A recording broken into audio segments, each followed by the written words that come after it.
ძინა ივანიშვილის მიმართ დაწესებული სანქციები ისევ შეფასებების თემაა თბილისში. ოპოზიცია კმაყოფილი ამერიკის შეერთებული შტატების სახაზინო დეპარტამენტის გადაწყვეტილების და აცხადებს, რომ საჭიროა უფრო მკაცრი ზომების მიღებაც, რაც ივანიშვილის ოჯახის წევრების დასანქცირებას გულისხმობს.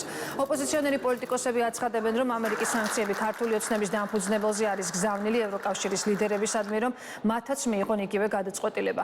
ოპოზიცია აპირებს გააგრძელოს მუშაობა, რომ ბიძინა ივანიშვილის ოჯახის წევრების დასანქცირებაც მოხდეს, რომ მათი გამოყენებით ივანიშვილმა სანქციებისათვის თავის არიდება ვერ შეძლოს. რაც შეეხება ქართული ოცნების პოზიციას, მმართველი გუნდის შეფასებით ამერიკის სახაზინო დეპარტამენტის გადაწყვეტილებაში ერთი არგუმენტიც კი არ არის მოცემული ბიძინა ივანიშვილის მიერ რუსული საქმის კეთების თაობაზე, მაშინ, როდესაც სანქციები სწორედ ამ მიზეზს ეყრდნობა.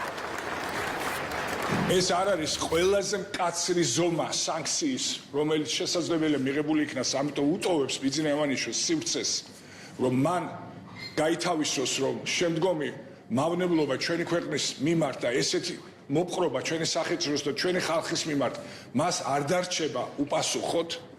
ამიტომ ეს არის ძალიან მნიშვნელოვანი ნაბიჯი იმისათვის, რომ მან იგრძნოს თუ რას ნიშნავს მართლაც შეერთებული შტატების სანქციები, თუნდაც ეს ლიმიტირებული, მაგრამ კიდევ ერთხელ მინდა ხაზი გავუსვა, რომ მას რჩება სივრცე იმისათვის, რომ მიიღოს ის გადაწყვეტილება, რომელიც ახლა ქართულ ხალხს სჭირდება და ჩაინიშნოს ახალი არჩევნები. საკმაოდ ძიმე სანქციებია თვითონ ის executive order აღმასრულებელი ბრძანება პრეზიდენტის, რომლის ქვეშაც მოხდა ამ შემთხვევაში ივანიშვილი, ის ეხება რეალურად რუსეთის აგენტებს, რუსეთის გავლენის აგენტებს. ჯერჯერობით არ ეხებიან მის გარკვეულ კომპანიებს და არ ეხებიან მის ოჯახის წევრებს. ანუ არც ისეთ წერია, რომ არ ეხებიან, იმიტომ რომ შეუძლიათ რომ ეგრევე შეეხონ თუ მოინდომებენ, თუმცა გამონაკლისებში რაღაც ეგეთი ჩამონათვალი არის, მაგრამ ნუ ეგ ნიშნავს, რომ სერიოზული რისკის ქვეშ არის მისი ყველა აქტი, რომელიც მის სახელზე არის და ერთი ნაბიჯიც არ არის. მესამედი ნაბიჯი აქვს დარჩენილი იქამდე, რომ ყველაფერი შეეხონ საერთოდ, რასაც მისი ოჯახის წევრები ან თვითონ ფლობს, ან მისი კომპანიები ფლობენ. ოფაკის სანქციებს აქვს ეგრეთ წოდებული მეორადი ეფექტი და იურისდიქცია, რაც გულისხმობს იმას, რომ ნებისმიერი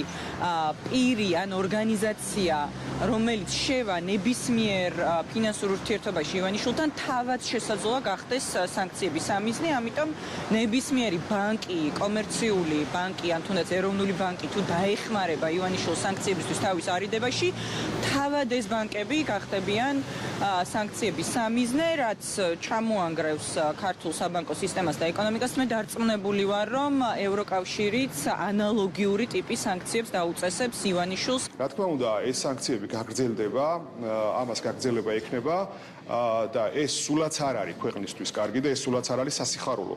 მაგრამ ივანიშვილმა თავის არალეგიტიმურ რეჟიმთან და თავის არალეგიტიმურ ჯგუფთან ერთად, როგორც ჩვენ უცხოელ პარტნიორებს, სტრატეგიულ პარტნიორებს, ასევე ქვეყნის შიგნით პოლიტიკურ აქტორებს არ დაუტოვა არაფერი გარდა იმისა, რომ მოხდეს მასზე ზეწოლა კანონმდებლობით დადგენილი წესით, როგორც ქვეყნის შიგნით, ასევე ქვეყნის გარეთ. ბატონი ბიძინა ივანიშვილი არაფორმალური სანქციების ქვეშ იმყოფება მას შემდეგ, რაც საქართველოს ხელისუფლებამ ჩვენი ქვეყნის უკრაინიზაციის გეგმაზე ხელი არ მოაწერა და ქვეყანაში შეინარჩუნა მშვიდობა და ეკონომიკური განვითარება. ამ სანქციების ფორმალიზებას დღემდე არ ახდენდნენ, იცოდნენ რა, რომ ეს საკითხი მკვეთრად ნეგატიურად აისახებოდა ჩვენ საზოგადოებაზე, რამე თუ ძალიან კარგად იციან, რომ ბატონ ბიძინა ივანიშვილის სანქცირება ეს არის სამების ეკლესიის მშენებლობის სანქცირება, ეს არის ასობით ეკლესია მონასტრის მშენებლობის და რეაბილიტაციის სანქცირება,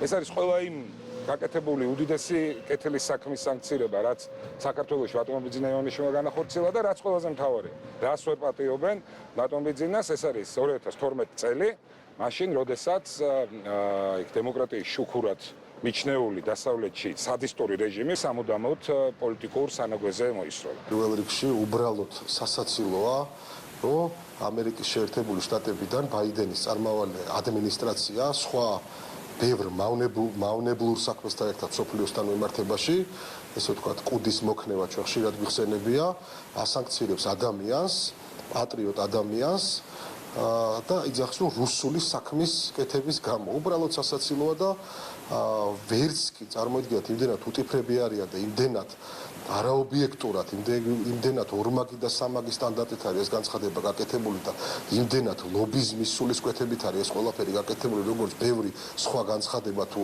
ასე ვთქვათ ანგარიში, რომ ერთი ფაქტიც კი ვერ მოიყვანეს, თუ რა იყო, რა გააკეთა ბიძინა ივანიშვილმა რუსული საქმე.